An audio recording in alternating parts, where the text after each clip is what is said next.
Hi, friends. Welcome to CORELIGHT'S Spiritual Weather Report. It is September 21st, 2025, and happy last day of summer for those in the Northern Hemisphere, and happy last day of winter in the Southern. This is Brad, and I'm in Santa Fe, New Mexico. I'm here for another week before I start moving around the U.S. again to lead some in-person events, which I'll talk about later on. But wow, what an intense time it has been. And I know it's going to continue to be for a while. I've been saying for a couple of months, whole lot of shaking going on. And that's actually the main theme for today. But I don't want to get ahead of myself. That's on the inner planes, at least on the inner planes, and some in the outer world, happening now and going to continue to be happening in the coming months. So in any case, we are in a power moment. This is a very auspicious day. First of all, happy World Peace Day. We're going to dedicate our call today to world peace, and we will say the CORELIGHT prayer for peace a couple of times. Of course, our prayers are needed more than ever with everything that's going on in the world right now, as I'm sure you know. If you want to see CORELIGHT's prayer for world peace, it's on our prayer circle, which is in the Sacred Activism section of our website at corelight.org. And in fact, we have a number of prayer circles there for the natural world that you might want to check out and participate in if you feel called. And also today, there is a new moon and an eclipse. This is the second of two eclipses in September. The first was on September 7th. This one is a partial one. And it starts today, actually, during our call in about an hour and a half. It's about 10:30 Pacific time when it starts. And then the maximum eclipse phase, when the moon covers the largest portion of the sun, that will occur a couple of hours later. It's not visible from most places. I can't even remember where it is visible from. I think Australia and some other places in the Pacific. But what that means is that we're in the midst of a very intense time. It's all about change, and that's both personal and collective. And so we can think of this moment that we're sharing today like a reboot. We're right in the midst of the reboot, and it's like a boost with a completion of an old phase and a powerful kickstart to a new beginning. And we'll talk about that today. And if you're listening to this in the future, you'll still reap the benefits of the energy throughout the recording today, because at one level there's no such thing as space and time. So that energy will be present with us no matter what linear time you are in. And then also, the equinox is tomorrow. It is Monday, September 22nd at 11:19 a.m. Pacific time. So just about 24 hours from now. And it's not just this moment. The power of that equinox energy affects us for a few days around the actual moment. So, as always, an equinox is about balance, and it's when day and night are equal. There's a perfect balance between light and dark. So it's an opportunity for us to use these energies of balance to bring more balance into our lives. And I would say balance is more critical than ever right now with the world being so polarized. I'm sure you've noticed. We're going to talk about that a lot today. So a very powerful image that I like to hold in my mind that I invite you to as well is it's like we're surfing on a surfboard, and that requires tremendous balance. So we're literally balancing on our board and riding these extreme waves. And it's what we call at CORELIGHT the practice of witnessing, which I know it will also come up in our conversation today to talk a little bit more about. It always does. It's one of the primary aspects of the path, so that will happen, I'm sure. And boy, are there some extreme waves right now. I would imagine you're feeling them like I am. So I wish you happy surfing. It is nice to know that the energy of balance is supporting us right now. So I'd like to welcome everybody. Welcome to everybody who's new to CORELIGHT, and also welcome to all of our old friends. Whether you're listening live or in the future, it doesn't matter. As I said, we're all in this field of love that exists in the eternal present moment. So no matter what linear time you're tuning in on, we are all together now. And for those who are new, every month I tune in on what's happening in the collective consciousness, and I'm always shown a few key themes to talk about on these calls. Today there are 5 themes. They are, number 1, whole lot of shaking going on, as I said. Number 2, personal shake, rattle, and rebirthing. Little rock and roll theme, I think, going on today. Number 3, collective quakes. And number 4, transcending war, divide, conquer, and awaken. Number 5, tips for surfing the storm. So for anybody who's new to the Spiritual Weather Report, I start by offering a guided meditation, and then I speak about the prevailing energies that are affecting us, and also about the spiritual principles that are most helpful for us right now. And then we always have time for questions and answers. And we close the session with a very brief guided meditation or a prayer or whatever we have time for. If you need to leave before the call ends, you can always listen to the recording later. We send out the link to our email list, and it's also posted on YouTube. Before we get on with our guided meditation and our talking for today, I wanted to just mention a few little updates that you might be interested in knowing about. There will be no spiritual weather report in October because there'll be other events happening. I will share about them next. But the next spiritual weather report will be November 16th, so a couple months from now. Also, our new online course, Spiritual Core Balancing. It just started a few days ago, and it's not too late to sign up. Even if you're busy for the next couple of months, the course is available for 6 months. And I just want to say, this is one of CORELIGHT'S foundational courses. I'm so pleased with how it's come out. I really need to share that. I have a whole team of people who've worked so hard on it, and we've edited it and cleaned it up and revamped it and added practices and all kinds of wonderful things, videos. And I think it's one of the most profound courses that Leslie ever taught. It's based on her audios, and I will be guiding the course with a few live Zoom calls over the next few months. But the course is made for everybody. That was really the beauty of Leslie's teaching. It can be for beginners or intermediate or even advanced spiritual seekers. It's for whether you want to improve your life or serve the earth in some way, or even attaining full-blown enlightenment. No matter where you are on the spiritual path, this course helps you to enter higher states of consciousness. And that was Leslie's brilliance. That was always her brilliance. I know most of you on this call live studied with Leslie, so I know you know what I'm talking about. So let's see. Oh, I wanted to mention that the first audio of Spiritual Core Balancing was released a few days ago, and there's going to be one released every week for 7 weeks. But like I said, you have access to the course for 6 months. So it's okay to take extra time, and it's okay if you fall behind. None of that matters.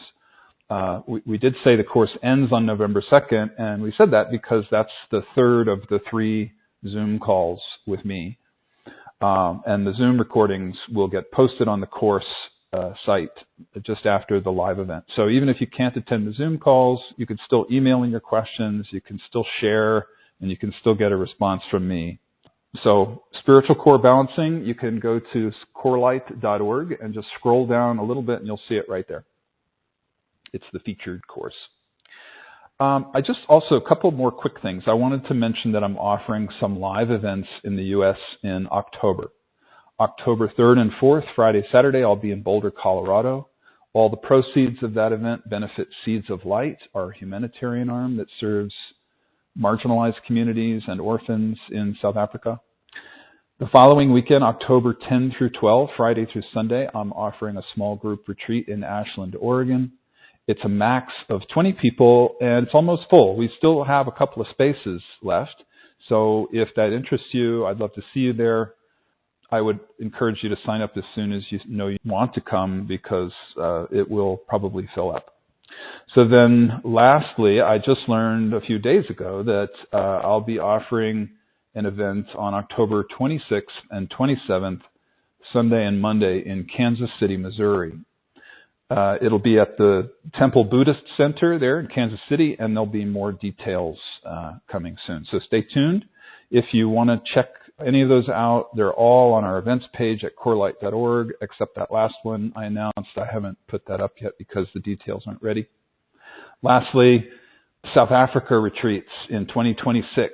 They're called Return to Joy, and I'm so excited about them. They're one of my favorite things to do. I love sharing South Africa with my friends. So if you feel called to join, I'd love to see you. The first one will be April 20th through May 3rd, and that is for our Brazilian group. And then the second one for the English-speaking group is May 14 through 27. Those are both open for enrollment. Excuse me, the Brazilian one hasn't opened yet, but the May one for English speakers is open for enrollment. You can also find that on the events page at CORELIGHT.org. So let's begin with our guided meditation. I invite you now to please get comfortable, whether sitting or lying down. Just close your eyes, take a few long, slow, deep breaths, and relax.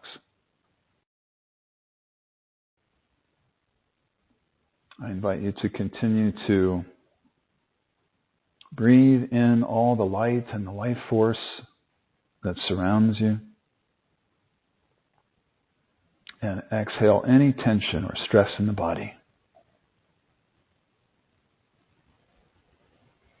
Breathe in peace and balance.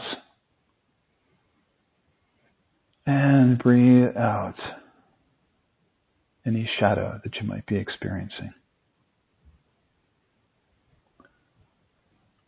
Breathe in the present moment. And breathe out any worries about the past or the future. Just feeling deeply at peace, deeply relaxed, exhaling any stress.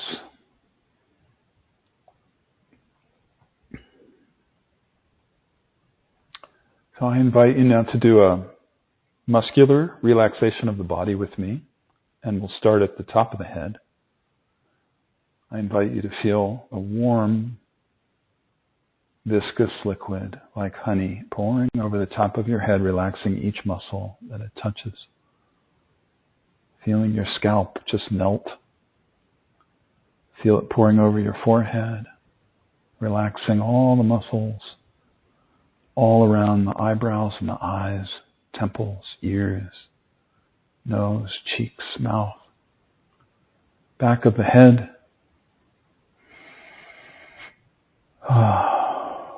Just feeling your entire cranial area completely relaxing. And sometimes it's helpful to focus on the eyes where we hold a lot of tension. Just feel deep peace washing over your eyes and letting your eyeballs relax completely, the eyelids, all the little muscles surrounding the eyes. The back of the tongue is also a very good area to focus on. Just feeling how when we relax the back of the tongue, a whole region of the body relaxes. The head, the neck, the shoulders.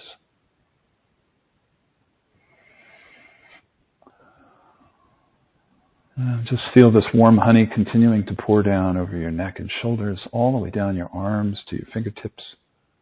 Just sweeping those areas clean of any tension in the muscles. And feeling the honey pouring over your chest and your upper back. Feeling all the muscles relaxing over the abdomen,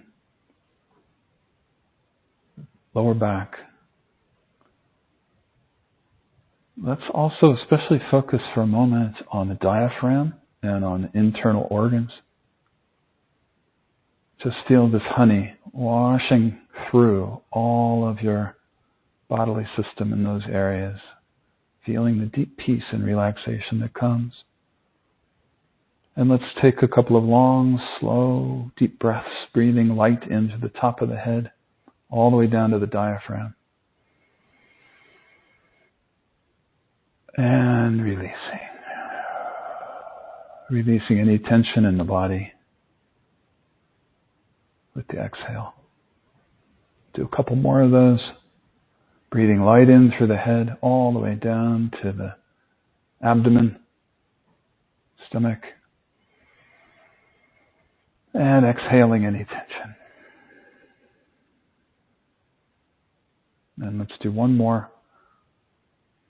Breathing the light in through the top of the head, all the way down to the pelvis now, the pelvic floor, the root chakra. All the way down and release with the exhale.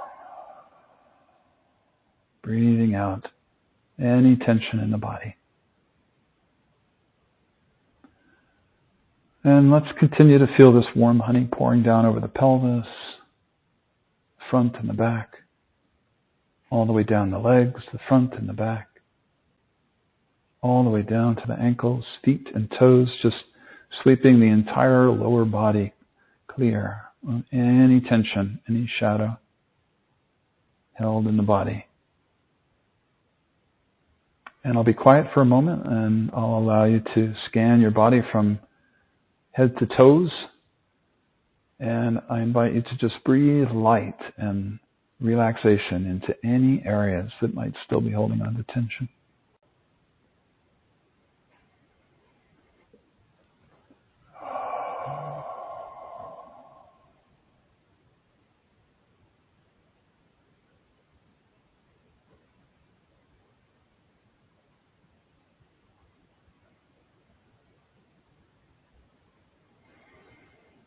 And now I invite you to put your attention on the crown chakra. If you're new to chakras, the crown chakra sits on top of the head like a crown that a king or a queen would wear. And sometimes, if you're sensitive, you can feel it sitting there. It's called the 1,000-petaled lotus. And, pardon me, I invite you to put your attention there and feel the petals unfurling one by one, opening up like a beautiful lotus on the top of your head.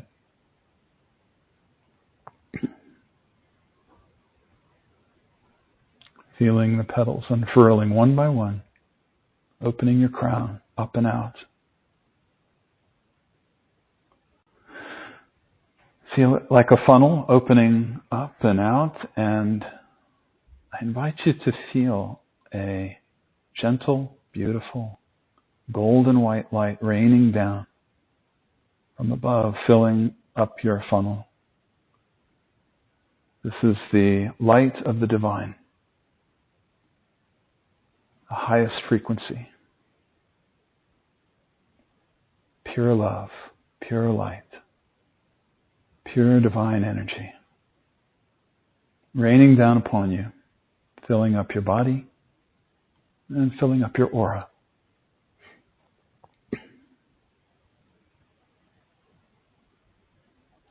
Let it fill you up all the way down to your fingertips and toes. Feel every cell of your body soaking it up like the cells are miniature sponges. Trillions of little sponges soaking up this beautiful golden white light and love.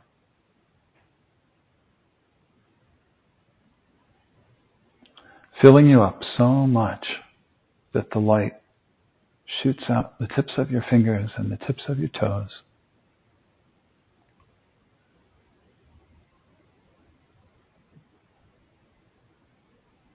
And while you continue to fill up and feel the beautiful, peaceful, loving, healing energy filling you up, I invite you to put your attention on the root chakra. And for those who might be new, the root chakra is at the base of the spine, at the perineum. And when we put our attention there, the root chakra naturally opens. You can feel that area of the body relaxing naturally just by putting your attention there. And just completely let go and relax, and the root chakra will naturally open. And then I invite you to drop your grounding cord down into the center of the earth and connect with the core of the earth. And by the way, it's okay if you can't feel any of this. It doesn't matter. You can just visualize it and set your intention that one day you'd like to feel it, and you will. And so as we connect our grounding cord with the core of the earth, feel how that naturally anchors the body. Feel how the body grounds into Mother Earth. And I invite you to feel Mother Earth beneath you in the form of the floor and the chair, supporting you, holding you, nurturing you. Just completely relax and let go into the arms of Mother Earth like a little baby, feeling very held and nurtured and safe in the arms of the Divine Mother, Mother Earth. Feeling deeply at peace, deeply held.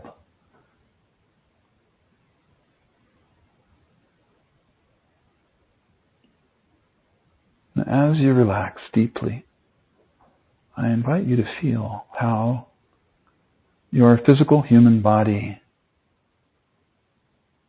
is the midpoint between heaven and earth.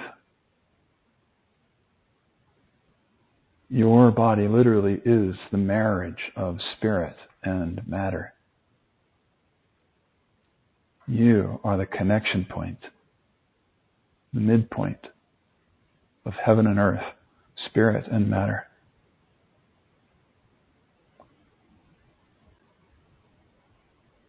And so while you relax into this state and feel slightly suspended, just allow yourself to feel slightly suspended between heaven and earth. So relaxed that you just feel like you're floating a little bit.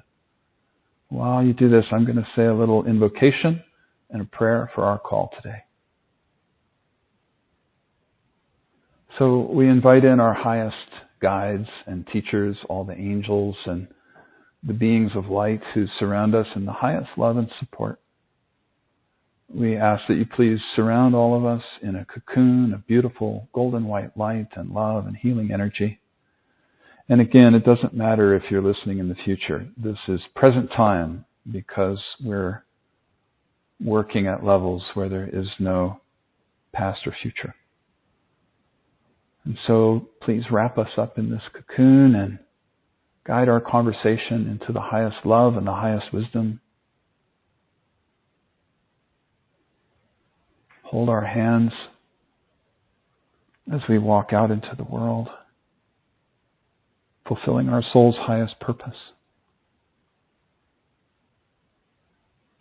While we hold this beautiful space of peace and balance and love, let's take this opportunity to say a prayer for the world. We pray for all who suffer, anybody who suffers for any reason, including all the beings of the natural world suffering from natural disasters, wars, terrorism, genocide, especially the Middle East, Ukraine and Russia. And forgive me for any place that I'm not mentioning that is under duress right now. There are so many places. I invite you to please fill them in inwardly right now. Say the names of any peoples, places, aspects of earth, the natural world that you'd like healed. We send our love and healing energy to all of these people and these places and these beings. We pray for peace. We pray for an end to war and genocide on the planet. Please make us instruments of peace. Where there is war and conflict, may we sow peace. We pray for courage and protection for all whistleblowers and people in positions of power who have the opportunity to help bring peace, all who are working for universal peace. I'm going to say CORELIGHT'S prayer for peace to close. From the place of connectedness in us all, our hearts unite for peace in the world. May all my thoughts, words, and deeds make me an instrument of peace in the world. May all people and all leaders find solutions to benefit everyone equally. May the spirit of compassion and forgiveness move in and through the hearts of all people. May we direct our actions from love for humanity and the earth. We call in blessings and protection for all who are working for universal peace. We call on the power of grace, and we give thanks knowing that this is so. Peace. Shalom. Salam. Thank you. Thank you. Thank you. And now, when you feel ready, I invite you to slowly bring your awareness back into the room, into your body. Slowly begin to wiggle your fingers and toes. When you feel ready, open your eyes and stretch. And I invite you to just feel the additional power of this moment. We are in a power moment. And our prayers are amplified at a time like this, multifold. So I invite you to just receive that whenever we pray for others, and we pray especially for the world, we also receive those prayers. They come right back to us. So I invite you to receive that gift of your own loving prayers.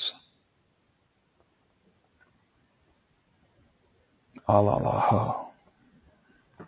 Isn't it wonderful?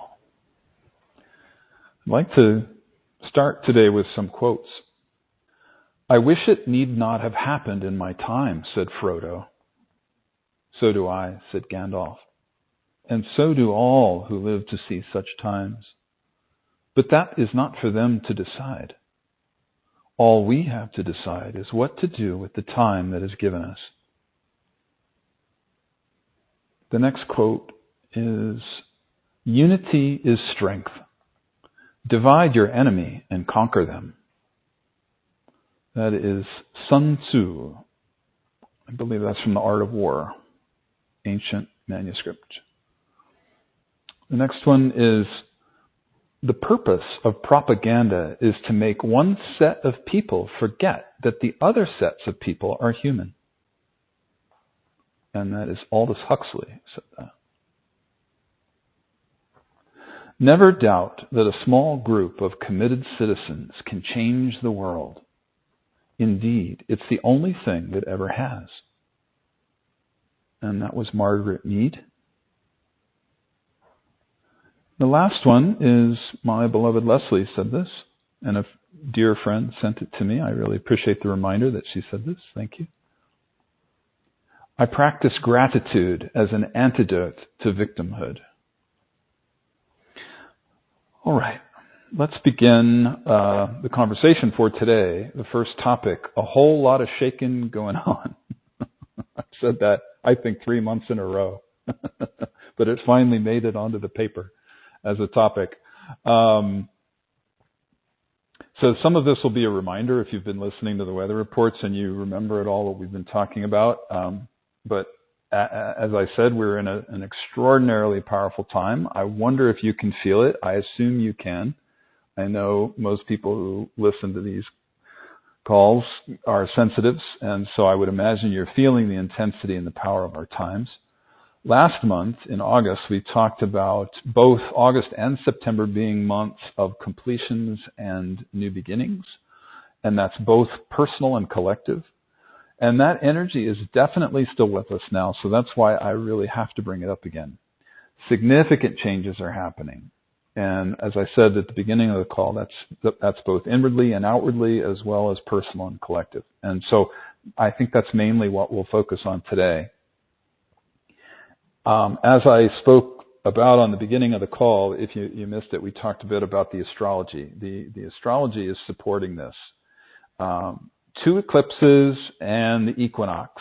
Those are a huge, and a new moon today as well.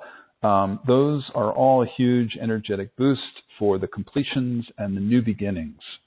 It's a major reboot that we're all going through. So this is a great time to release old patterns, especially the ones that are based in victim consciousness.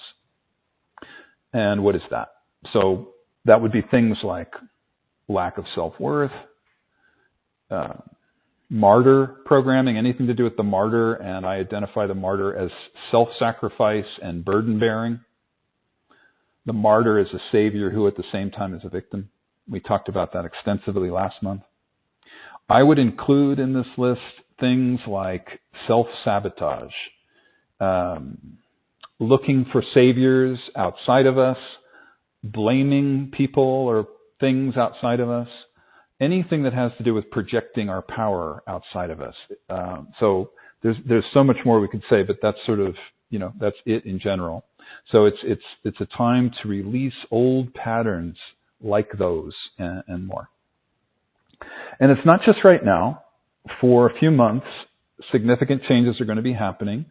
And again, inner and outer. So it is very helpful right now to just be aware that this change is upon us. Remember that I've said this so many times, this is such a core aspect of the spiritual journey, and I think we tend to forget this because it's sort of like the water that the fish swims in. But how we cope with change is one of the most important things in life. And so I want to emphasize that because how we cope with change is it literally defines our quality of life. And because that's what Schoolroom Earth is all about. Earth is about change upon change upon change. And it's like, I think last month there was a quote I found that was something like, the only permanent thing on Earth is change. I think that was Heraclitus who said that. So this is not new. Long time ago, everybody knew about this. So one of the most empowering exercises we can all do right now is to ask ourselves that question. Seriously focus on it. How do we cope with change? We can journal about it. We can meditate on it. We can talk to friends about it. Take a look do a little self-inquiry practice and take a look at those parts of us that resist change specifically. That's the difficult part, the parts that resist the change. And so resisting change is so natural for humans because it comes from the egoic self, right? The ego is synonymous with control and maintaining the status quo. So, of course, as long as we have any degree of ego on board, we are going to be resisting change. So this is why this is such a really good question and a big question. And the ego is that part of us that thinks our survival depends on staying the same no matter what. And it's literally, we are built so that is hardwired into our physical brain. I've talked about this before. I've got so much to share today. I don't want to go into that too much. But that's a fact that, it's the brain is the hardwiring of the ego, among other things. Stay the same no matter what. Your survival depends on it. So, like I said, I remember saying there's a whole lot of shaking going on in the last couple of spiritual weather reports, and I was guided to bring it up again because it feels like the shaking is building to a crescendo. So I wanted to talk about what that shaking is about and what it means for us. And basically, the purpose of the shake-up is to let go of the old and welcome in the new. I've heard that saying something like, the shaking up supports the waking up. So many old structures are falling away right now and are going to continue to fall away. And that can look like so many different things. So, for example, ego structures, physical forms, relationships, governmental structures, all kinds of things. And like I said, it's both personal and collective. So I'm calling the next topic personal shake, rattle, and rebirthing. I want to talk about the personal a bit. This plays out in many different ways, and I can tell you I have experienced this in my world. I've watched almost everybody I know going through some aspect of this, and everybody they know is going through some aspect of this. So I thought I'd better bring it up. So I made a little list. Things like wrapping up old projects, like cleaning out garages or closets or hard drives or whatever, selling your home, moving locations, changing careers, surgeries, deaths.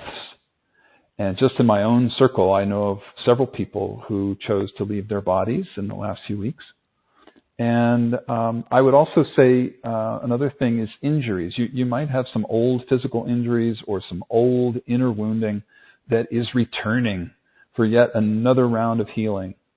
And those are often ancestral karmas or past life karmas or even collective karmas that our souls made the commitment to come in and heal. And so I would invite you to take a look at that. If that's happening to you, it's so important to maintain the witness around it. I know so many people for whom these kinds of things are happening. It is absolutely extraordinary how many people are going through so much of this right now. So I'm sure many of you listening are either in it or you know people who are going through what I'm talking about. But if that's not you, if major change is not happening for you, it does not mean that you're missing out. The FOMO, fear of missing out. Don't have that. You can just be thankful that you have some stability in your life because you're one of the few. And that's a good thing. So just enjoy it if you can. You might want to take a look at where you have an opportunity to make some subtle refinements in your life. And remember that sometimes those small changes can have a huge impact. So I share all this because sometimes it's helpful to know that we're not alone. And I think most importantly, like I said, we can all focus on witnessing. Witnessing any part of us that might be tempted to go into victim consciousness especially. And it is so important to remember that none of this is being done to us. It's all being done for us. We chose as souls to come in and have the growth experience and learn the lessons and these are all being brought to us by our own higher self. These are our karmas. They're what we chose that we want to clear, we want to heal. And so that's what we incarnated for, growth and healing. And enjoyment, actually. Let's not forget that one of the main things we came in to experience is joy. And that happens when we do the healing work and we grow. And so to see these challenges that we face as a gift, to see them as an opportunity, that is the best attitude we can have, and it snaps us right out of victim consciousness. It's literally, like Leslie said, gratitude. I choose gratitude as the antidote to victimhood. So holding this bigger picture perspective is the practice of witnessing. If you might be new to CoreLight and you want some more information about the practice of witnessing, you can find it in our book. Leslie and I wrote a book called The Marriage of Spirit, and we wrote a whole chapter in there. But in a nutshell, the witness is our objective observer, and the practice of witnessing is really at the heart of this path of self-discovery. Every single spiritual path that I've ever heard of has some form of witnessing at the heart of it. Learning how to live life with the witness is what brings fulfillment. It's what brings the joy. I'm not going to go more into that now because I talk about witnessing so much on these calls. So I just want to take a moment to double click on that issue that I mentioned of old wounding or old patterning coming up again for review. It's happening for so many people right now. And I know lots of people who feel very discouraged about it. You know, it's understandable that we would feel discouraged about it. It's like, oh my God, I thought I was done with that. How can that still be there? I finished this so long ago. What is it coming back up again for? And people think they're regressing, and they have all kinds of horrible thoughts about it. And so what I find to be the most important thing, if you're going through that, is just to remember that this is a deeper layer of the healing. We just didn't realize that there was another layer. And, you know, I know it sucks. It can just feel depressing. It can feel like we're back at square one, and it can even make us feel a little crazy. But it's so important to maintain the witness at times like this, and just to remember that it's just a deeper layer of the egoic patterning, and that it's leaving. That's the important part. Witnessing it and remember that it's leaving. There's an image that I find very helpful to remember at times like this, and forgive me if you've heard it before, it's a reminder, but I find it so helpful. At times like this, we tend to think we're going in circles. And it's true, if you look at the process from above, you see it as a circle, and you're just going round and round and round, and it looks like you're going nowhere. But when you look at it from the side, you see that it's a spiral, and you're actually going up. And every time you come back around to the same place, you bring a new level of consciousness, a new level of love, a new level of wisdom to bear on whatever it is you're facing, whatever the process is. So it's not a circle repeating ad infinitum, even though it might feel that way. Okay, so let's take a look at some of the collective energies that are coming up during the shakeup. And I'm calling this topic Collective Quakes. I made a list of some of the thought forms when I was meditating that I became aware of in the collective. The first one is there's an uptick in the collective of fear and worry and anxiety. So these are up in a big way, but I realized that the things I'm going to talk about around this really don't apply to many of the people, many of you listening, because so many of you are the ones actually feeling very inspired and uplifted right now. I know that's true for me, and for so many people I know. It's true, you know, we might be feeling these energies passing through us, you know, feeling them passing through the collective. But we also know that there's a perfection to what's unfolding. And there's nothing to worry about. You know, we can feel great compassion for all who suffer. And at the same time, we're aware that we're living our soul's highest purpose. And so it's this strange conundrum. You know, we feel inspired and joyful, and yet sometimes we feel a bit guilty or a bit like we question ourselves about that, because we think, how can I feel joy when there's so much suffering in the world? So I hope you're in that place. I hope you're in that place of joy and inspiration. And to know that that's okay. You know, it is okay. And it's important that we have empathy and we empathize and feel compassion for everyone who's suffering, because, you know, that's what's going on big time. But wherever you're at, it's all okay. If you're not feeling what I'm describing, if you're feeling the worry and the anxiety and the fear, then it's important to just be with that and to practice witnessing it and doing whatever inner clearing work you like to do, you know, to release those kinds of emotions. So I hope that's helpful. It just felt to me important to name this because I'm aware of people in both camps. But let's go back to the list. Like I said, I made a list of collective thought forms. So the next one is confusion around world events. Oh my goodness. As I speak, there is a coyote walking right through my yard. Do we need a bigger sign? Oh my goodness. The coyote is the trickster. It's the trickster medicine. And I've never seen a coyote here, ever. I'm in New Mexico. If you didn't hear the first part of the call, I'm in Santa Fe. Anyway, there's lots of coyotes here, but they never come in broad daylight and they never walk through my front yard. So here we go. This is a sign. I'm going to read it again. Confusion around world events and what we're being told by the media. Trickster medicine. The next thing I wrote down is feeling manipulated and questioning the mainstream narrative. I think most of you probably know more and more people are waking up to this, and it's very exciting. I wonder if you're aware of what's actually going on, if you're feeling that, if you're aware of it, if you kind of know where to look, you see little glimpses of it.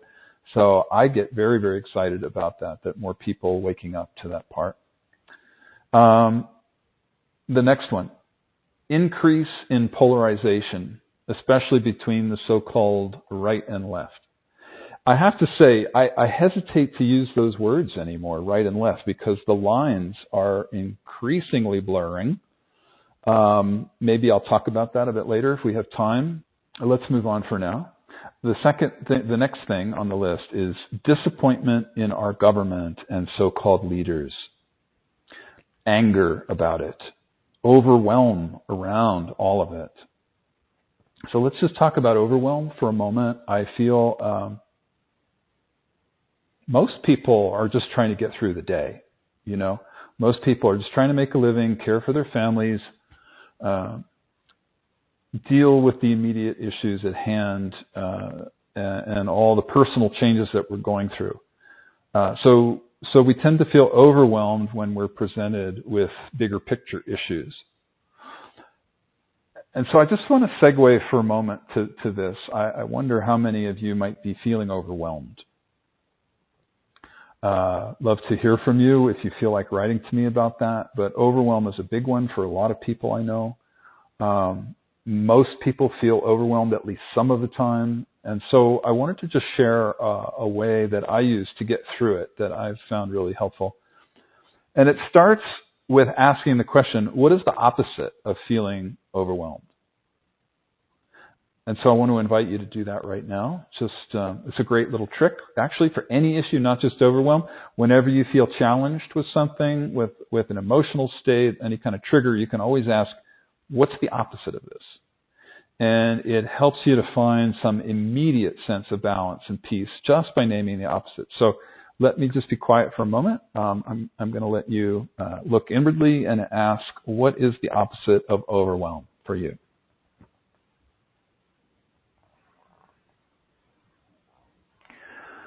So for me, it's coping. And if you didn't say coping, there's no right or wrong. You might have a different opposite. I just find coping is a good one for me, and I know a lot of other people for whom that's true as well.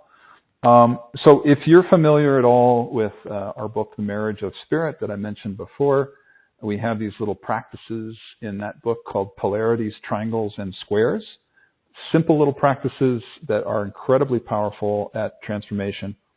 And so one of the things we can do with that pair of opposites, coping, overwhelm and coping, is to do a triangle. And so what would you put, if you know how to do a triangle, what would you put at the top, at the apex of the triangle of overwhelm and coping? It's a word that ascends and balances the polarity. And if you're new to this, the best way to do it is just to start. So that's what we're doing here. So I put at peace with the things I can and can't do.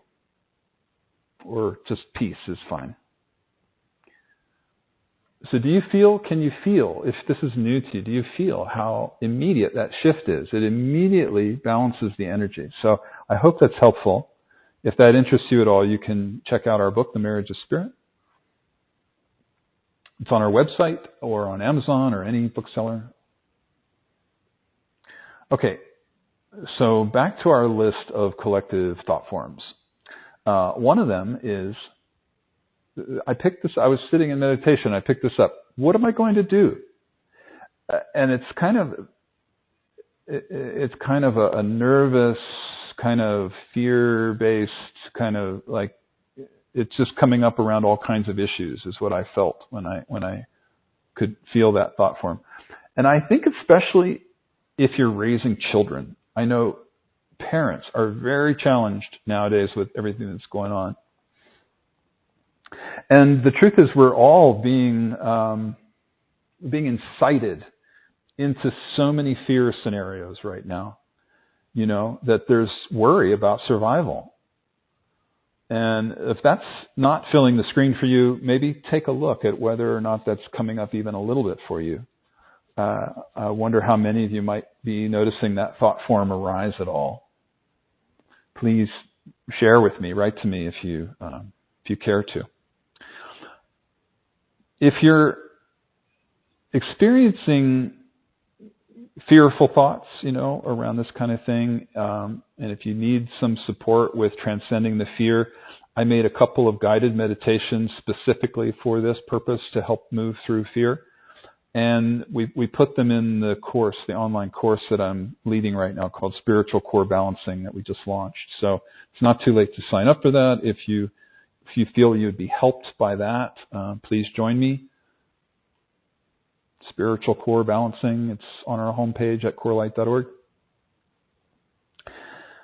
And so there's a lot more to say around all of this, but honestly, I think that's enough for now. That was a lot. So I'm just going to let you digest that part, and let me just try to wrap up that topic a little bit before we move on. I would say, as a reminder, the purpose of the shakeup that we're going through is to let go of the old and to welcome in the new. The old structures are falling away. Like I said, they could be egoic or physical or anything.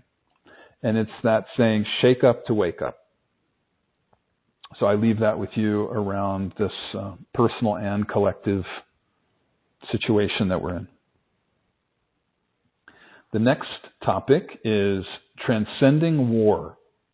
Divide, Conquer, and Awaken. I wanted to start this with a story. I was reminded of a Star Trek episode. And I don't know how many people are Star Trek fans. If you used to watch the old TV shows, it's from the original TV show long ago. I used to love it. And it's the story of the Starship Enterprise sailing through the cosmos, and somehow enemy forces are beamed aboard. It's the Klingons, I believe, if I'm not mistaken. And so suddenly, Klingons have infiltrated the ship. And this really, really strange behavior overcomes people. And people who are normally peaceful become warlike. And so they're fighting the Klingons within the ship. And a person will get wounded or even killed, and they're put on the healing table, and they're miraculously brought back to life. The wound is healed very quickly, and they can go back to fighting. And it goes on and on and on. And finally, some of the people start catching on to something's really weird about this scenario. It's like endless fighting, endless war. And people who would normally be peaceful are not. They're the ones who are the worst. They're the ones who are really attacking and fighting and hating the other side. And so there's fear, there's anger, there's hatred and violence. And it's self-perpetuating. It cannot stop because both sides have some miraculous way of healing their soldiers. And finally, I think it's Captain Kirk. I can't remember who. I think it's him. They start realizing like something's terribly wrong with this picture. What is going on here? And they discover strange anomalies in the ship. Somehow their energy detectors detect a parasitic energy that's attached itself to the ship. Somewhere along the line, this thing attached itself. And they figure out that this thing's food is human emotion. It's fear and anger, especially, and violence, hatred, all the dense emotions. This thing is literally growing as the war continues. And so as soon as Captain Kirk and some of the others realize what's going on, they actually spot the thing. They follow, they track the whatever technology they have. It kind of shows them where this thing's hiding, and they go look at it. It's like a cloud of some kind. It's kind of a weird looking thing. And they see it. And they realize what it's doing. And so they make a plan, and they somehow manage to convince the captain of the Klingons that this is true. And of course, he's in disbelief, but you know, it's such a terrible situation that I think he suspends belief for a little while. And they say, now, the only way we're going to get rid of this thing is if we become friends. The only way we'll get rid of this thing is if we stop feeding it fear and anger and all the rest. And so that's really hard for them because they actually hate each other because they're enemies. But they pretend. They start by pretending. Very begrudgingly, the captain of the Klingons and Captain Kirk put their arms around it. You know, they hold each other shoulder to shoulder, and they're laughing and having a good time. And they go find the entity, and they say, "You need to go because look, we're friends now, and we're having a good time, and we're laughing and playing. We're going to starve you to death." And finally, the thing leaves. So it might sound a little hokey, but I actually found it to be a very, very accurate metaphor of life on Earth. You know, spaceship Earth floating through the cosmos, and here we are trapped with our enemies. You know, the planet, as long as we're in war consciousness and have enemies, this is going to play out. And it's, you know, war hasn't necessarily always been here as far as archaeology tells us. It seems like in the previous cycle, there was very little sign of, you know, significant warfare. It was more skirmishes and, you know, territorial disputes, but small. That's another topic. But I just want to, you know, to say it's not hard to make the leap from this supposedly science fiction story to what's happening in our world. There's a metaphor here. An entity that benefits from war, whose survival depends on war. Who is that? Who benefits from war? It's obviously the military-industrial complex, right? We've talked about this before. If you know history at all, President Eisenhower warned the whole world about that in 1960, and people, or 59 or whatever it was, as he was leaving. And people in positions of power were warned about it. The public was warned about it. And it's actually, you know, this military-industrial complex is a very, very small number of people compared to the overall population. So I think more and more people are waking up to the situation that we find ourselves in globally. We're all becoming more aware of the fact that there's a manipulation going on. And it's all about war. And what is war about? War is about divide and conquer. And that's why I read that quote about divide and conquer at the beginning of the call. So let's talk about divide and conquer just a little bit, because I think this is one of the keys to the whole thing. And if we can gain a witness to it in our own personal life, then we're going to be doing our part to bring peace into the world. For a few years now, more people have been waking up to the way the mainstream media works. And like I said before, you can't really call it mainstream because so few people watch it anymore, but call it legacy media, call it whatever you want. But there's one set of facts, and there are two spins on the one set of facts, which have the effect of polarizing us, to get each side to be afraid of the other or angry with the other, or even to hate each other or have violence against each other. So like I said, usually the dividing line these days is between left and right, all over the world, not just America. But like I said, nowadays those lines are getting blurred in so many ways. What used to be called left and right are really not the same anymore. And I just want to have a little aside about this. I'll come back to our topic, but as an aside, I have to say I find it fascinating that there are some journalists these days who used to be called right or left, but they've woken up to this manipulation that I'm talking about, and they know something's terribly wrong. And so now these people who were former enemies are collaborating with each other to try to discern the truth of whatever the hell's going on. Just like on the Starship Enterprise. So I find it fascinating. They don't necessarily agree with each other on all the issues, but they've come together in a certain way because they realize what's going on.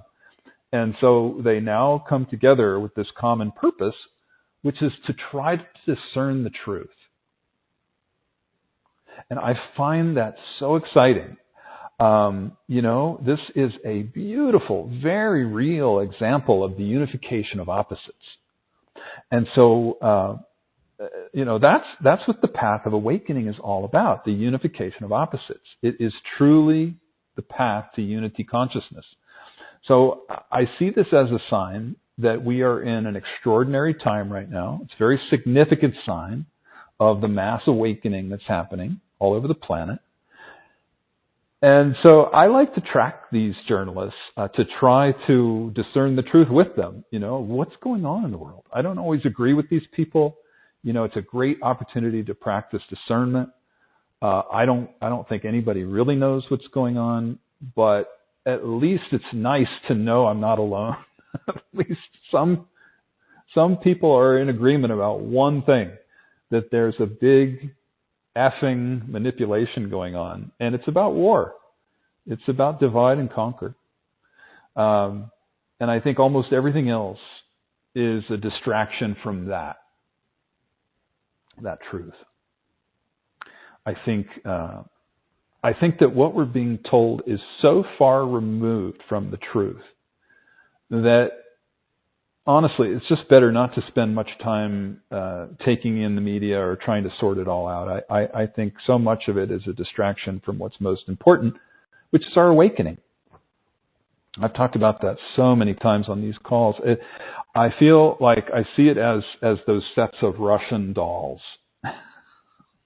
There are manipulations within secrets, within riddles, within hidden agendas, and on and on and on. And so there's really no way to figure out what the truth is. But I think as long as we're searching for the truth, as long as we're not buying into that game of polarization, projecting all this fear and anger at a supposed enemy, we're doing our part. And that's our awakening as well. So we're going to talk about this today. I want to come back to the topic of divide and conquer. It is not just left versus right. Sometimes it's one country versus another country, or it could be a race against another race, or gender, or religion, or like vaccines, masks, you name it. The list goes on and on. Pick whatever issue you want. It doesn't matter. There's one set of facts and two spins, and it's all about divide and conquer. Get people to be afraid of each other and get angry with each other. And hey, if it spills over into hatred or violence, great. That's kind of what this is about. So I just need to come back to the little practices, simple little practices that pack such a powerful, transformative punch that Leslie's guides gave her long ago, that are in the Marriage of Spirit book. They're called the reconciliation of opposites practices for a reason. And that is what her guides were saying. That is a huge component of the awakening process. So my invitation to you is, if you find yourself feeling polarized, these little practices are perfect for healing those splits in consciousness that we're being incited into now. So if you know how to do polarities, triangles, and squares, it's a perfect time to use them. If you don't know how to use them, I invite you to get our book or join me for any of the courses or the events I'm leading. We're going to be talking a lot about this because it's up right now. Okay, so to come back, I also want to talk about propaganda. We are being subjected to more propaganda than ever before, and it's more than we realize. You remember the quote I read at the beginning by Aldous Huxley? I'm going to get it out here and read it again. He said, "The purpose of propaganda is to make one set of people forget that other sets of people are human." So it's an old trick, and we don't need to buy into it. So the spin of the media incites people to think another group is completely nuts. I've watched both sides. I've watched the left and the right, or whatever you want to call it these days. And they make you think the other side is nuts. Absolutely crazy. Or worse, subhuman. And so I think that's what's especially up in the collective right now, which is why we're talking about it today. Can we learn to see someone else's viewpoint, and can we tolerate and respect them even if we don't agree with them? Can we have a dialogue with them? I feel like lately it seems like for so many people we can't even do that. Some people are so entrenched in their belief systems that it's incredibly draining to be around them, just incredibly unpleasant. And I'm sure we've all got family members or friends, or at least they might be former friends, but for whom that's true, right? I'm guessing that if you're listening to this podcast that you know what I'm talking about. And I would also bet that you are on the scale of being an empath. And so that probably means that you're a very loving person, very compassionate person, and you tend to err on the side of being a people pleaser, being somebody who likes to try to get along with everybody and make everything okay. Am I right? So I'm imagining that you can probably get along with most people, and you've learned how to avoid the controversial subjects by now. I know that's an art, right? That's something that empaths are very good at. Anyway, I wonder where you're at with all this. I'd love to hear from you if you feel like writing to me. Because if we truly want world peace, it has to begin inside each of us. If you're not there, if you find any part of you, if you do a little self-inquiry and you find any part of you that's not there, that's a good thing to be aware of and work with. How can we possibly have world peace if we don't have peace inside us?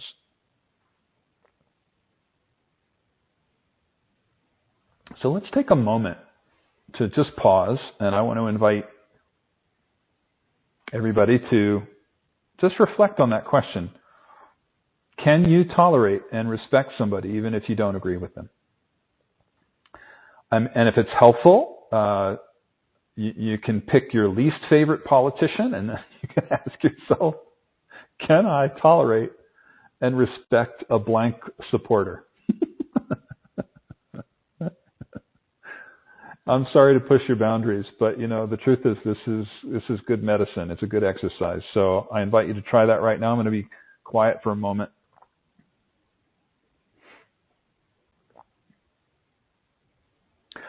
Before we begin again, I just want to say for the record, in case anybody might be new to these calls, I never ever speak about one particular political candidate or another, or a political party or another. I feel like that is just part of this manipulation to divide and conquer. So I don't go there. There's so much evidence to show that no matter which party's in power, not just in the U.S., but worldwide, that certain agendas move forward no matter what. And it's mainly war and the consolidation of wealth and power amongst the few. So there's more, but that's in essence, those are two of the big ones. So the manipulation is that the majority is incited to fight each other over certain issues, while war always continues, and the few who remain in power always remain in control. And so that's why some people call it a uniparty now, instead of the blue team or the red team, or whatever it is in your country. But that's all coming to an end, as more and more people wake up to the game and to the understanding of this divide and conquer scheme. The few are struggling to hold on to the reins of control, and they know the game's over. So this is the mass awakening that so many people have been talking about for decades. We are at the turning point, right? We talk about it all the time. It's the turning of a great age, and we're moving from the age of separation into what we call the new paradigm of the heart, like you hear me talk about almost every month. So I know it doesn't look like it at times, and in fact, it can look incredibly dark in many ways. If you look at the horrors of war and terrorism and genocide that are happening in the world, you can't feel anything but heartbreak.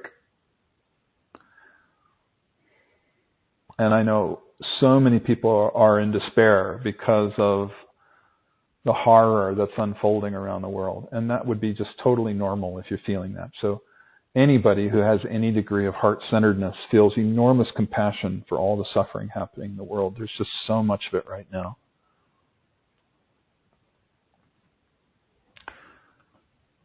Grieving, that's what comes up for me, is that a lot of people are grieving. So grieving and especially practicing witnessing our grief are both very important. Giving the heart its due, that is always critical. And that's how the healing of the heart happens.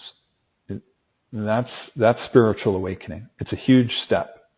It's one of the critical stages of spiritual awakening, is the healing of the heart and the permanent opening of the heart. And it's funny that I'm bringing this up. I just thought of this. I've just been re-listening to the audios of the Spiritual Core Balancing course that Leslie taught so long ago. And the very first audio is called Healing the Heart. And I just re-listened to it, and it's just such a beautiful message. So if that topic calls to you, I invite you to join me for the course. But for today, let's say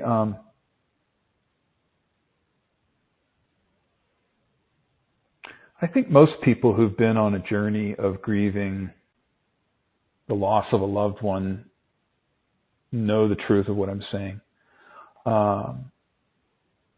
I personally, I can share that this has been my path for the past 10 years since I started losing Leslie to memory loss. So I speak from personal experience when I talk about this, and I think I would like to speak about it a little bit today. I think I should share this with you because I'm also aware that everyone, all of us, we're all grieving to some degree. And even if you don't find yourself grieving for those who are affected by war, I think we're all grieving the loss of an old way of life. Maybe it's the loss of the way things were in our childhood, the loss of innocence, the loss of a certain, purity that we had. With the changes going on in the world, we're all experiencing loss to some degree. It's the loss of life on earth as we knew it. And I'm sure we can all feel this crescendo of change that I've been talking about today. And this is what the shake-up is about. The shake-up means the loss of that, the loss of what was. So I want to speak just a little bit about my path of grieving. grieving loss, just in case it's helpful to anybody. Like I said, I think most people know I've been in a committed life partnership with Leslie for over 30 years. And she started losing her memory about 10 years ago. It's hereditary. Her mother had this disease. And so it's been the most difficult thing for me. It's been the most devastating thing of my life that I've ever experienced. So it took me a couple of years of really focused effort to really heal from the grief of the loss. And so for those couple of years, what I did was I took time whenever I was able to just be alone and to let the heart have its due. And so what did that look like? Some days I would just let myself cry all day if I wanted to. Or I would just scream into a pillow, hit the pillow, get angry, release whatever emotions wanted to come out. But I think the most important part of it was the practice of witnessing. So before I would go into expressing the emotions, I'd make a prayer. And I would say something like, I'm calling in my witness. I'm not my emotions. I'm not my thoughts. I am pure awareness. I am pure consciousness. And all the thoughts and emotions are passing through me. I release all the emotions. I surrender them to Spirit, knowing that this is not who I am. I am pure love, pure awareness, pure consciousness. And so that's the practice of witnessing in a nutshell. If we have the wherewithal to do that, that's a level of awakening, just being in that place and allowing emotions to rip through. So I would say that prayer first and then let the emotions rip through. It was a very kind of controlled experiment, if you will. So I did that intensely for a couple of years, and as I look back on it, I realized that was a time where I really got over what I call the hump of the grief. So I still grieve, but not like that. I don't have that degree of intensity around it. It's not as acute anymore. So what happened for me, the result of that practice, what I found was that my heart healed. And it expanded tremendously, and it's opened tremendously. I can't remember the last time my heart closed. And my heart can hold so much more love and so much more joy now. And as I've said many times on these calls, my new north is joy. And a lot of people ask me, they say, well, how can you be so joyful? And like many other people who've been through that journey, it's because we've released grief. And I think, people who've done this have discovered that grief and joy are intimately connected. The more we grieve, the more we release those emotions, the more love, the more joy we're capable of feeling, the more capable of expressing it and holding it and living it.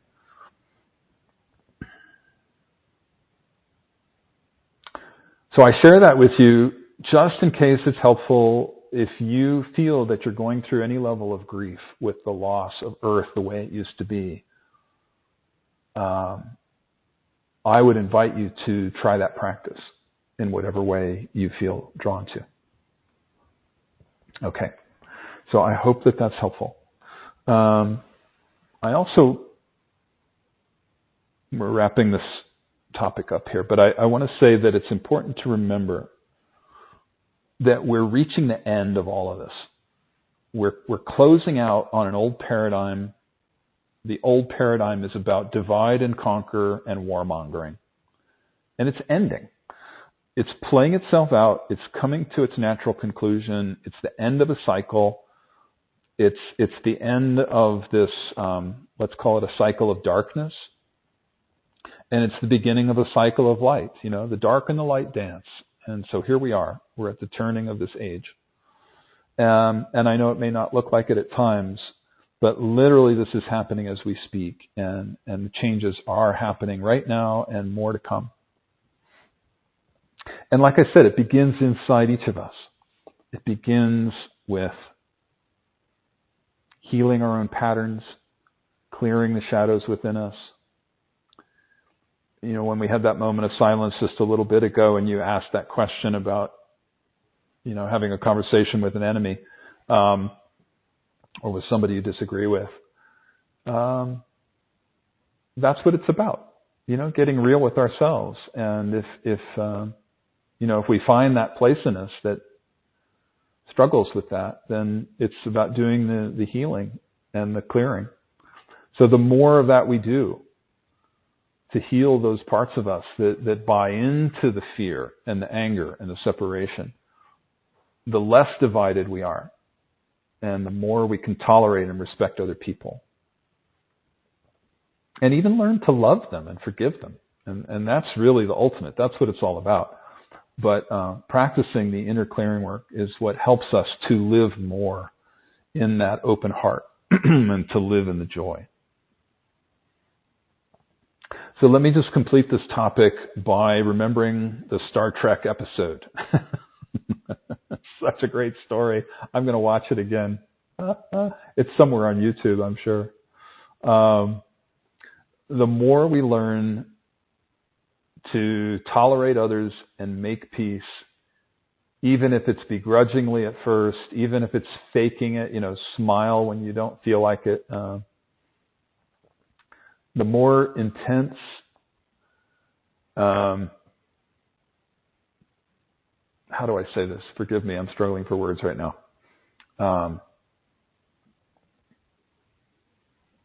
The intense emotions, especially fear and anger, dissipate when we do those practices.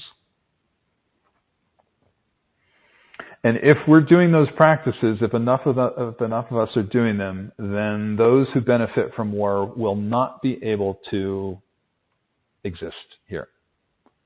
So that's our job. It's to practice choosing love, to choosing connection over fear and separation, because it's the antidote to fear and separation.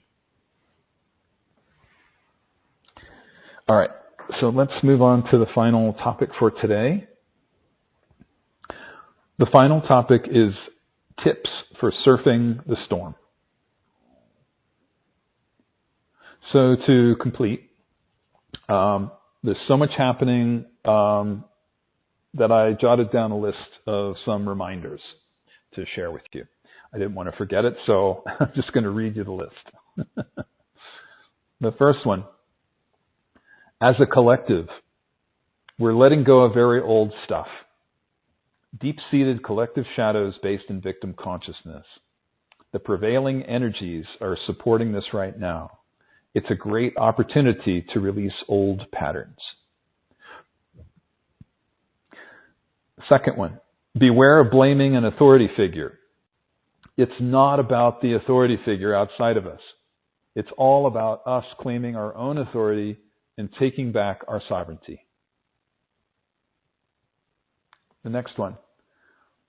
We incarnate as souls to experience freedom. And that includes freedom of speech. Don't be fooled by anyone saying it should be otherwise. The next one, it's all about changing our minds. Next, remember that as souls, we knew before we incarnated what we were going to be getting into. As challenging as it might seem at times, there's a perfection to all of it.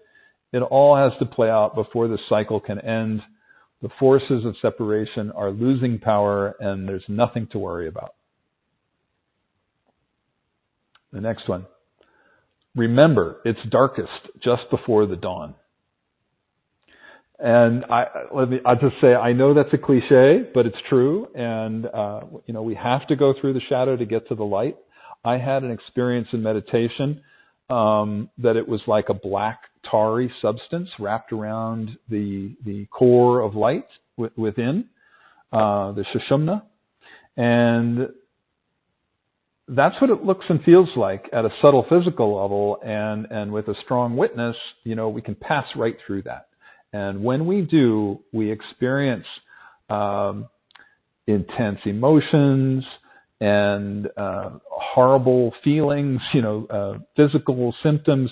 But then when we move out of that into the core, the bright white light of the core, that's how that works. When I had that experience, it reminded me of the truth of the cliche.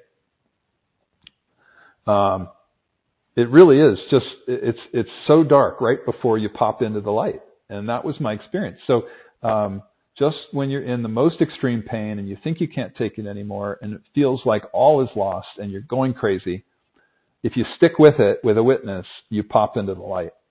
And that's the key. It's holding on to the witness. And so this is a great time to remember the truth of that cliche. And I think that's what's awaiting humanity. I think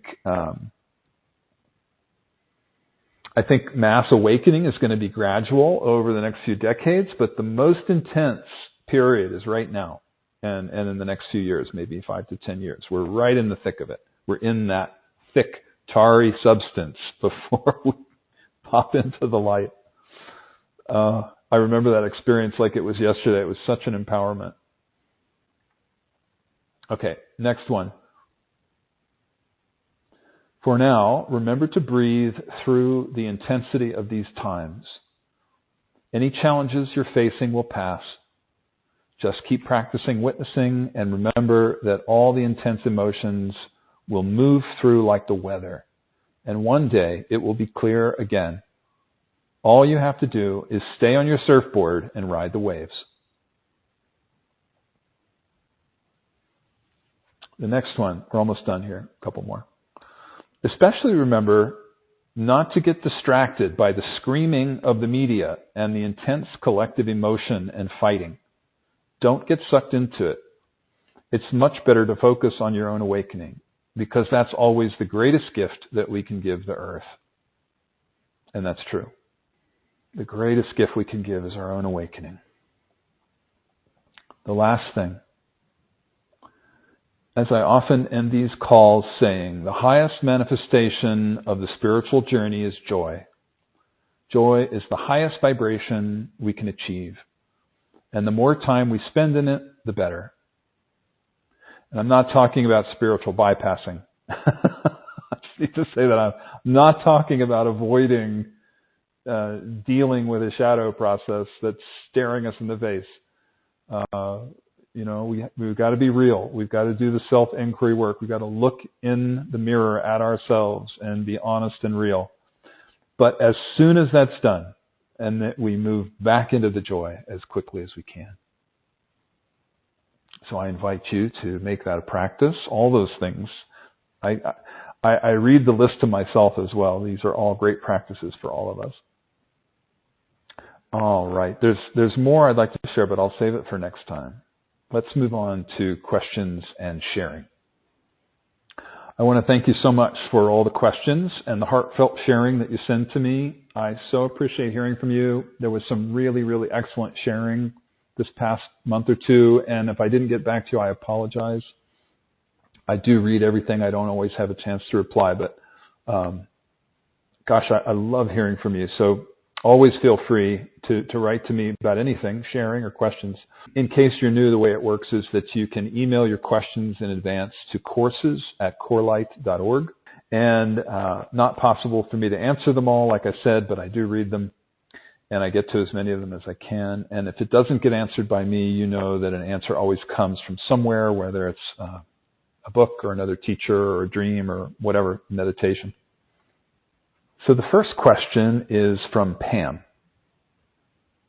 How does one overcome physical trauma with an animal, i.e. a dog attack?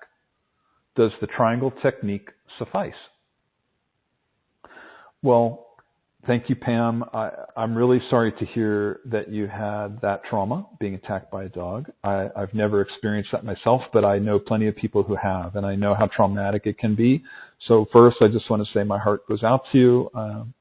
God bless you. I hope you get through that. And for anybody who might not know, the reason Pam is asking that question is that the triangle practice is part of the course for the love of animals. And I know Pam's in that course. Triangles is also in the Marriage of Spirit book, if it interests you. So Pam, the triangle practice definitely can help as a start. Plus doing the other little clearing practices in the Marriage of Spirit book, the polarities and squares also help. And yet, for this kind of thing, you're also going to want to include other healing modalities in whatever approach you take. You definitely want to be sure to include ways of addressing the physical impact, the psychological impact, all the different aspects of the experience. So the Marriage of Spirit practices will help, but I would say, for example, like another thing you might want to try, it's actually the first thing that comes to mind, is to try a therapy dog. I wonder if you have any place in your area that offers therapy dogs. Therapy dogs, God, when I come across somebody with a therapy dog, I just want to pick them up and love them. They're so sweet. They provide this sense of comfort and safety, and they help you gradually get over whatever shock you might be going through, and to rebuild your trust with animals. And whatever you do, I get the feeling that doing it gradually is going to be important for you.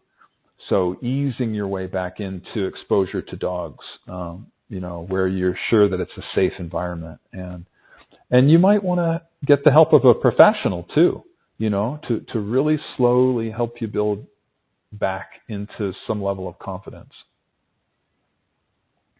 And there are probably other forms of therapy you should consider. You might have some you're already doing, I don't know, but there's so many out there nowadays. One example that comes to mind, I wonder if you've heard of cognitive behavioral therapy, CBT.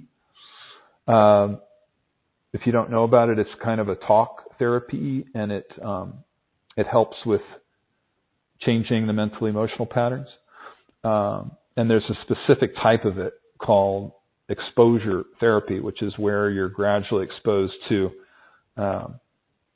situations that you have fear around, but it's in a safe way. And so it helps your brain to learn that the situations aren't as dangerous as you might fear. And it helps you reduce any anxiety around them. So that would be a good one. I'm just a couple others that come to mind that I would suggest. And again, you might have your own, but any kind of somatic experiencing would be good for you. There's something I don't know well, but I've heard good things about. It's called EMDR, which stands for Eye Movement Desensitization and Reprocessing, EMDR. But look, there are lots more. So I would just say whatever you choose to do, please be gentle with yourself. You're on a trauma healing journey, and that takes time, and it's not linear, and it does require just giving yourself time to heal, have a lot of patience and compassion with yourself. And I recommend if you're really experiencing significant distress, you should consult with a professional and get some personalized guidance. So consider all of that. And I know I have a very strong feeling you're going to get through this without a problem. You'll just be guided. You'll have to use your discernment, and you'll be guided into which path or paths, plural, are best for you. So God bless you, Pam. I hope that's helpful. I love dogs. So I miss not having one. So I can relate to you. I'm sure you're wanting to heal that wound, that inner wound. So I'll keep you in my prayers for healing. The next question is from Linda. Leslie talked about some individuals who internalize their oppressor rather than projecting it out. I'm realizing I'm one of those. Another teacher stated that the way others talk to us or don't talk to us is the way we talk to ourselves. So looking at that, it backs up what Leslie said as well. Do you have any suggestions? Well, yes, Linda, thank you. Thanks. It's an excellent question. I appreciate your asking it. It's definitely not uncommon to internalize the oppressor, so you're not alone. I think before I share some thoughts with you, it's important to say up front that what you're really talking about here is the path of developing the witness. Because the witness, it begins when we first start the practice of witnessing, it's usually an internalized parent or a judge. That's usually how witnessing begins. So it's a very, very partial witness. And the practice is about, looking at those parts of us that are judging. And it's usually about looking at our parents, right? The self-criticism comes from that patterning inside of us that was formed in childhood, usually imprinted by our parents. So if you got judged by a parent, it would then become internalized. And, then you can choose to project that out, or you can turn it inward on yourself. And if we project it out, it becomes judgment and blame of other people, right? But if we don't, like you're saying, it then becomes judgment and blame of ourselves. And so if you choose self-blame, it will spiral down. Some of the things that it can spiral down into, that I'm going to name a little list for you here. I made a little list. Guilt, shame, self-recrimination, inadequacy, self-hatred, worthlessness, hopelessness, meaninglessness, purposelessness, destitution, and all the way down to the death wish. And I name those because what I find, as you know, the principle behind the work we do is that naming things is very important. When you give them a name, you can witness them much more easily. So all of these states are at the center of, what could be called victim consciousness. And that's something that the whole world is working through. So you're not alone, Linda. I'm sure that's a relief to know that after hearing that awful list. I'm sure there are lots of people listening who can relate to what you're experiencing. I can tell you it was a huge part of my journey. When I first started doing this work in my 20s, oh my God, I had to work through all that stuff. I had a huge streak of worthlessness running through me. And it took a lot of processing to clear that out. I don't even, I think back on that time, I don't even recognize that person anymore. I remember I walked when I was, probably, I don't know what age, I was 28 maybe, when I was first in Leslie's class, and I was so deep in my worthlessness that I walked into class one day kind of like a sad sack, and she just watched me. When I sat down, she said, "Well, hello, Mr. Worthless."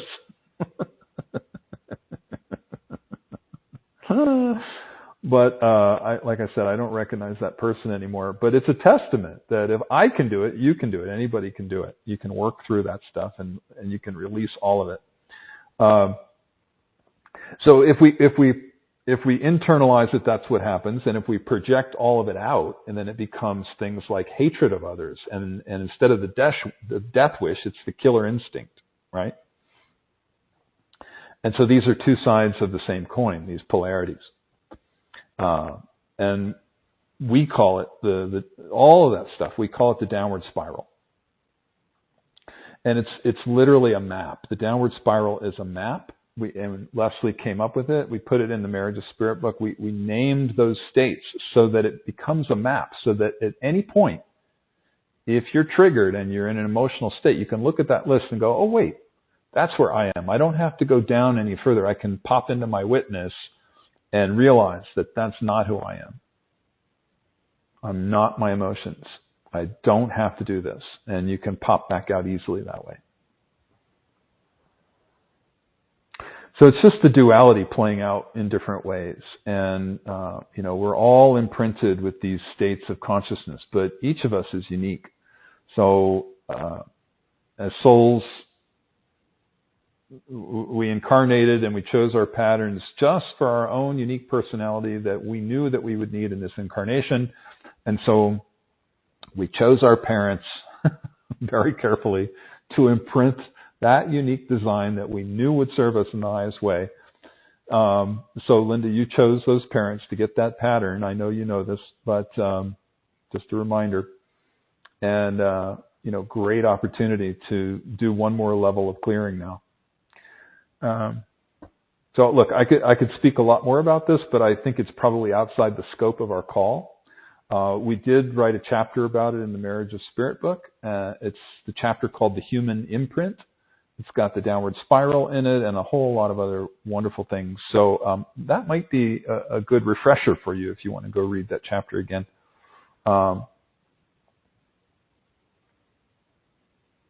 I'm imagining that the states I read on that downward spiral are resonating with you. If what you're saying, that you that you turned the oppressor inward on yourself, I would bet that list resonates with you. So yeah, so it would be a great list to work with, do opposites with, do squares on, triangles on, all of that. So the key to the whole thing, though, is to practice witnessing all of that. And letting it all go, and just remembering it's not who you are. You're pure awareness, you're pure love, you're pure consciousness.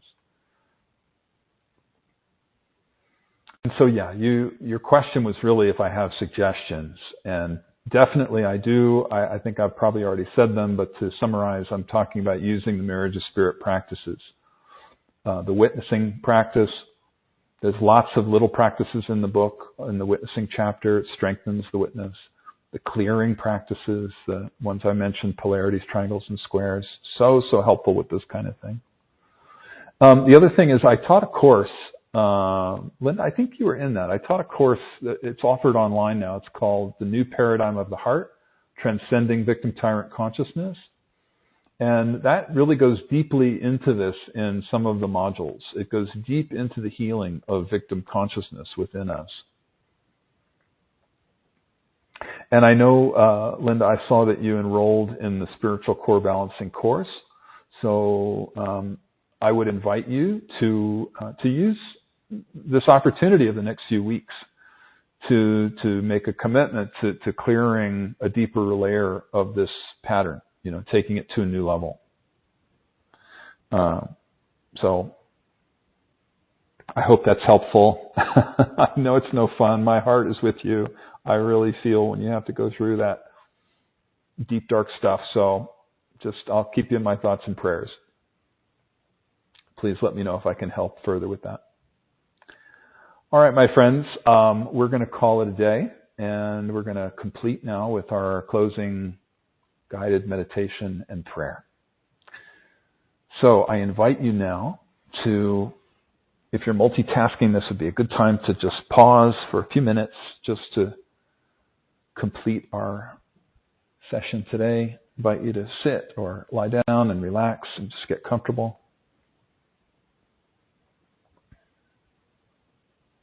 Take a few long, slow, deep breaths and close your eyes.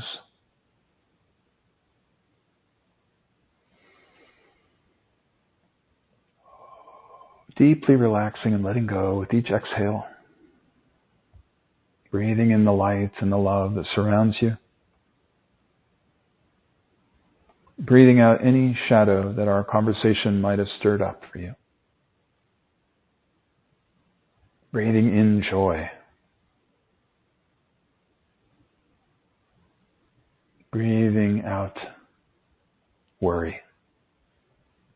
Those are opposites. Breathing in balance on the equinox, on the eve of the equinox. We're almost right smack in the middle of the eclipse. So feel the power of this reset. Feel the power of this reboot. Breathing in that power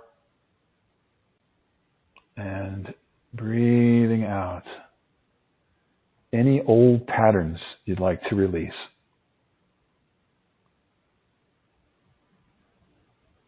Breathing in the witness and breathing out victim consciousness.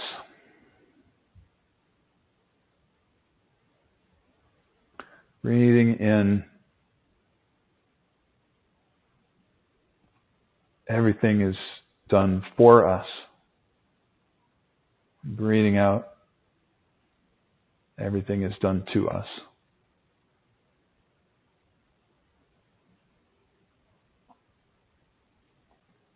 Breathing in gratitude. Breathing out the victim consciousness. Breathing out blame.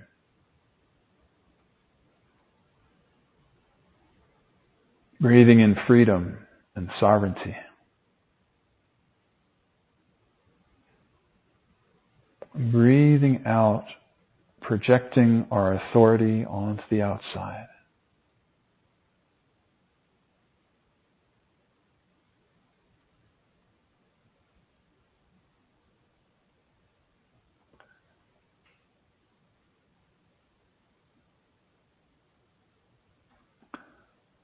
We give great thanks for this opportunity to be together today.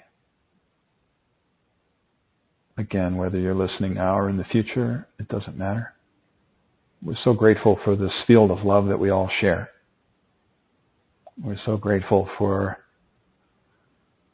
the love and light and healing energy of all the angels and highest spiritual guides that surround us.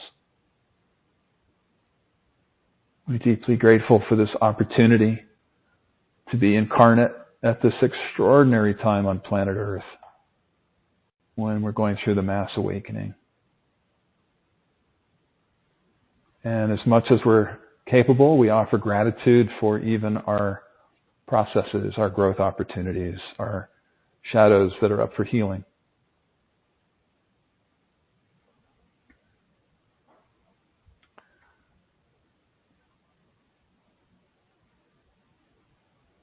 We're inviting in joy and peace and balance and love, forgiveness.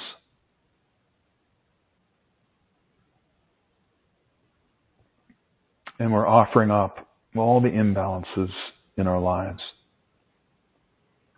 Let's offer up some of the imbalances we mentioned today. We talked about left and right. What are some of the others? All the different polarizations that are being thrust upon us, incited. We're offering up any kind of polarization that we might be holding on to. Between countries, between races, genders, opinions, you name it. Let's just give it all back. Let it go. Not buy into it. Just feeling the power of this moment of the eclipse and the equinox to call in the balance, which is who we truly are. The balance is the witness. That's that part of us. It's the core. Let's visualize ourselves at the fulcrum of the seesaw, the teeter-totter. And the ups and downs of life are moving up and down all around us, but we hold center. We hold the balance. I'm going to say the CORELIGHT prayer for peace one more time, just because it's World Peace Day. It's such an auspicious time. We might as well repeat it because the power is amplified today. From the place of connectedness in us all, our hearts unite for peace in the world. May all my thoughts, words, and deeds make me an instrument of peace in the world. May all people and all leaders find solutions to benefit everyone equally. May the spirit of compassion and forgiveness move in and through the hearts of all people. May we all direct our actions from love for humanity and the earth. We call in blessings and protection for all who are working for universal peace, including the whistleblowers, people in government and positions of power. Bless and protect and inspire those who are working for universal peace. We call on the power of grace. We give thanks, knowing that this is so. We especially say a prayer, including in our prayer today, all the people who are affected by war and terrorism and genocide in the Middle East, in Ukraine and Russia, in any other parts of the world where there's suffering. Thank you. Thank you. Thank you. And so it is. Peace. Shalom. Salam. Allahu. Isn't it wonderful?